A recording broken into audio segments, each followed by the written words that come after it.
Purrely is the new best deck in Master Duel, and I figured I'd make a guide on how to actually beat them. Almost all of these tricks and techs will work in almost every single deck, so no matter if you're playing Dragon Link or Dark Magician, this should be useful to you. Now, there's basically two approaches to beating Purrely. The first is stopping them from even making their board in the first place. So how do we do that? We do that with hand traps. The second is basically destroying the board after it has been made. Both have their pros and cons. If you stop them with hand traps, that means that they won't necessarily have a lot of follow-up. They will not have activated all those crazy draws from Purrely Noir. They might not have Stray Purrely Street, the field spell. They might not have My Friend Purrely to search even more in their turn. They might basically have nothing. While if you do it with board breakers, it's likely they still have some of that follow-up ready. However, if you do it with hand traps, but you only draw one hand trap, or maybe even draw it as your 6th card when they pass the turn, maybe it might be too late. Maybe they built their board anyway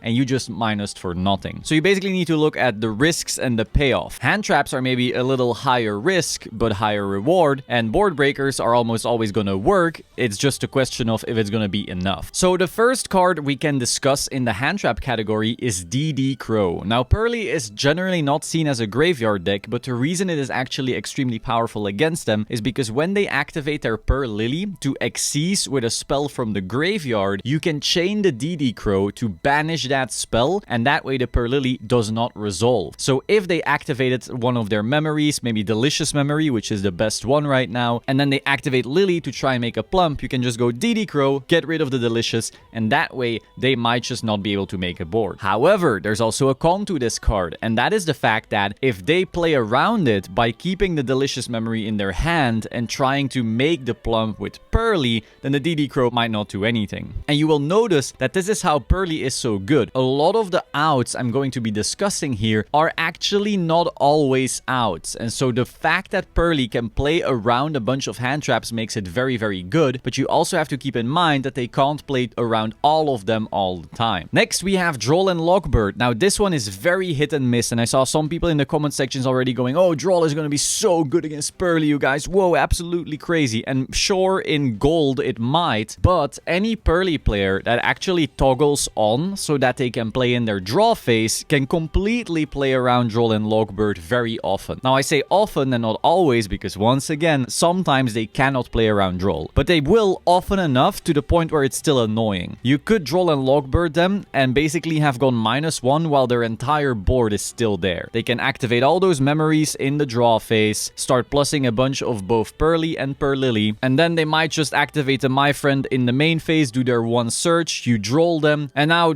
that's all they needed. They're already done. They've already won, and you went -1 for nothing. But again, sometimes you will auto-win of a Droll. Now, in the board breaker section, we have Kurikara, a very, very popular one. Basically, what Kurikara does is it will tribute all of the opponent's monsters that have activated effects and then summon itself and gain a bunch of attack. Now, Noir will always have activated its effects if there was a Sleepy Memory under there, because that meant they drew cards in the standby phase, and those memory effects that draw are considered to be effects of the monster. So they go Noir, effect to draw, you go Kurikara, buy Noir, and you have a giant beatstick that will try and go for the kill. Now, this is a great card against Purrely going second, but there's again two cons. First of all, they already got all their draws. The Noir will go away, the My Friend will add a bunch of spells back, and the Street will special summon a new Purrely, which will then add back another spell to their hand. So they are plussing a lot. If you do not OTK after Kurikara, you are dead. There is nothing you can do about a Purrely deck that just went +10. So if you Kurikara them, you better win right then and there. And the second con is that this is best of 1. We do not put this in our side deck. It has to be in your main deck, which is a big issue because it means going first, you're now playing a card that does absolutely nothing, which is why generally I'm going to prefer the hand trap approach. Next, we have Ghost Ogre, another pretty solid hand trap, and the reason for that is that you can actually discard this whenever Purrely or Purrely try to make an Xyz play, and that way just destroy it and the Xyz play doesn't go through. It also does not target, so it gets around the Purrely Stray Street. Again, you might think like, oh, I can just Veiler or Impermanence the Purrely or Purrely, and that way they can't Xyz either. But if they have Street, those cards are basically dead unless they were normal summoned. However, the best point where I like to use Ghost Ogre and Snow Rabbit is actually when they activate My Friend Purrely. My Friend Purrely will pay 500, and then they will try to add probably the most useful Purrely card from from their deck to their hand, by activating Ghost Ogre there rather than Ash, you not only stop the search, but you also destroy that spell, which is a lot of their follow-up. However, once again, there is a con to this card as well, and that is that if they have a happy memory in their hand, they can chain it and stop the destruction effect from happening, making this card useless at that point. Again though, that requires them to already have that happy memory and have been saving it just in case the opponent has a Ghost Ogre. So once again, they can play around everything technically, but they can't play around all of it at once. Next we have the more normal hand traps like Ash Blossom. Ash is just great on my friend Purrely to stop them from searching. It might be great to stop one of the quick play spells, but in general Ash has the issue that it will often trade with just one quick play, and if they then have another, they just combo through it and you just went -1. Mourner is awesome because you can actually negate Purrely or Purrely. It's basically like an impermanence but as a monster. And now you might think, oh, but why don't I just use Effect Veiler? It's a bit more flexible. The issue with Effect Veiler is that you cannot actually use it in the draw phase, which is where a lot of good Purrely players will be playing, because that way they play around Droll. So your Veiler has to wait until the main phase, but then in the main phase they might activate their Street Field spell, which will stop the targeting of Effect Veiler,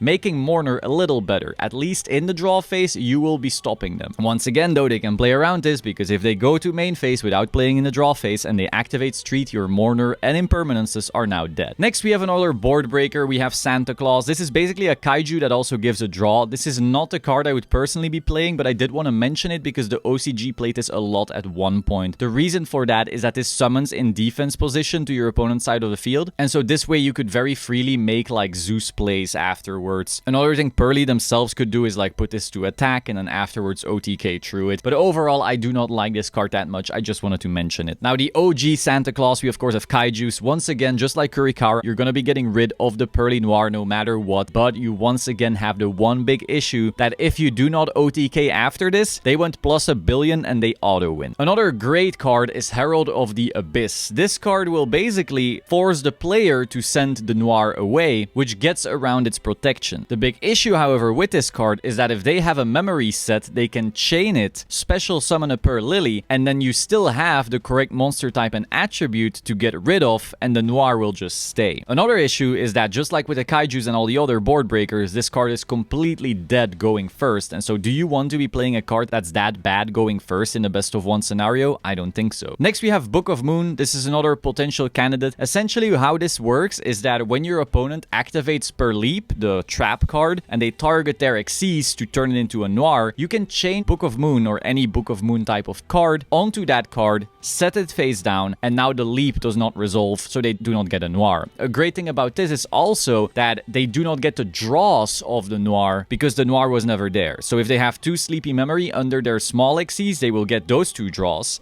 Then they will go leap, then you can chain Book, and they do not get the new draws afterwards because a Noir was never on the field. So this is kind of a better board breaker in that scenario because you're still stopping the draws at least. However, it is a worse board breaker in the other scenario where they make Noir on their own turn. Because of Delicious Memory and Plump, it's very easy for Purrely to just hard make a Noir without a trap, and then Book of Moon becomes worthless again. A pro about this card, of course, is that you can set it going first, so it's not actually as dead as other board breakers. Next we have Forbidden Lands. This is basically the same as Book of Moon. You can just chain it to the trap card and that way stop it from resolving. The useful thing about this is that if you have a deck where one important boss monster really needs to be protected from spells and traps, this can at least also be a useful card in general. So this is also seen play in Kashtira because you can protect your Arise Heart from books and triple tactics talents and so forth. So this way this can kind of be like an offensive and a defensive card at the same time, but it's going to be very deck dependent. Once again, the con though is that if they don't use the trap to make their Purrely Noir, this card is kind of gonna suck. Next we have Xyz Encore. This card is absolutely amazing to out the Purrely board because you can actually use it in the draw phase before they can even get their draws from the standby phase, and you just got rid of the little baby Xyz without them ever getting a draw, and they cannot respond to this either with a trap. This is kind of like a super polymerization, but for against Xyz monsters. The con, of course, is that you special summon back material, and so they will be going plus of that. And another con is that this card is completely useless against anything that's not Purrely right now, so you're basically playing like an awful card just to beat Purrely. Finally, we have Infinite Impermanence. This is just another hand trap, just like Mortar. It's going to be great in the draw phase. It's going to be a bit less good in the main phase because they might have the street up. In the very worst case, it can be used in the draw phase of your own turn to stop their draw 2 on whichever tiny creature they have. Then afterwards, they will leap into Noir and they'll still get those draws. It doesn't feel that great, but if you're using it in their turn, it might randomly stop their turn at least, just like with the other hand traps. So those are like the main deck kinds of cards you can play in virtually any deck. Personally, if I had to choose, I would just go for hand traps and hope that's enough. A lot of these board breakers just don't feel that great going first into a best of one scenario. Book of Moon is the one exception, but you're gonna ask yourself, is this book gonna be good enough against other decks as well, not just Purrely? So, you know, if I wanted to build a hand trap lineup right now, I would be looking towards definitely including Ash already, you know, because of Max C. I would maybe look at DD Crow and Droll because Dragon Link and Purrely are both good. Imperm is still a great card. And then I would probably maybe put in Book of Moon already. I know Kash is not really there yet, but it's an option at least. Now for the extra deck, there's still some things to discuss. Of course, Noir is not an out. It's just to show you what the card looks like. This is their big boss monster. There's a cute little trick with Mirror Jade. Basically, if you crash a Mirror Jade into your opponent's monster and it dies, then its wipe at the end of the turn will also wipe away Noir. So you could randomly like pass to your opponent without summoning monsters. If they cannot OTK you, they might put Noir into attack to attack you. If you can then just resolve Branded Fusion, make a Mirror Jade, crash it into the Noir, Mirror Jade kills itself, it can wipe the Noir away at the end of the turn. And the final card, of course, is Underworld Goddess. This card can out the tower Noir just like it can out every other tower. The question, of course, is going to be, will you be able to summon this when that Noir can just spin stuff back at any moment? And if you then manage to summon this, can you then manage to still OTK after that? That is a tough call. Personally, I have done that many times with Tearlaments in the TCG, but I do not know of any other deck that can reliably make a Goddess under a Noir and then put up an OTK or a real board after that. It's really hard, but it's technically possible. You just need like a wombo combo deck to do it. So that is how to beat Purrely. Again, a lot of things to keep in mind. I know Purrely is a very powerful deck. I know it's a very hard deck to play well, so you might have a certain trick right now that's working really well against the worst Purrely players, and then if you start facing the good ones, they might still annihilate you. But this is the best I've got for now. Hope you found this interesting. Be sure to like, comment, subscribe, and I will see you soon. Ciao.